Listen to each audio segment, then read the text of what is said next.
Des prix fixés par les agriculteurs et non plus par la grande distribution, c'est donc l'esprit des mesures annoncées hier par Emmanuel Macron. Aujourd'hui, les chiffres restent très inquiétants. 30% des agriculteurs gagneraient moins de 350 € par mois.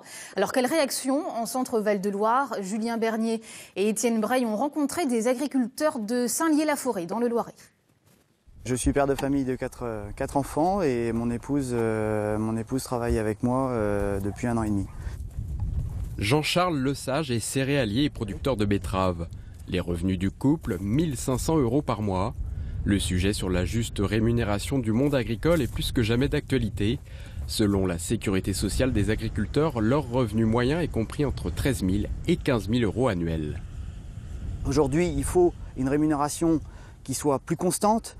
Quand on a besoin d'investir, on a besoin de savoir un peu, de faire un budget prévisionnel sur quelques années. Aujourd'hui, on n'a aucune visibilité, ne serait-ce qu'à quelques mois. On est largement en dessous de nos coûts de production, on ne vit pas de notre métier et il y a un moment, il va falloir que ça change. Alors, tout ce que je souhaite, c'est que ce que M. Macron nous a annoncé soit suivi des faits concrets et qu'on relève la tête assez rapidement.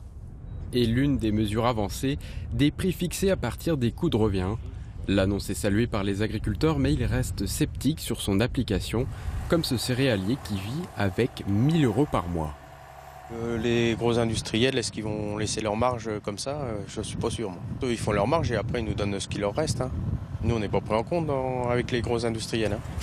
Le chef de l'État demande aux filières de production de préparer un plan de restructuration à 5 ans, un préalable avant la présentation d'une loi au premier semestre 2018.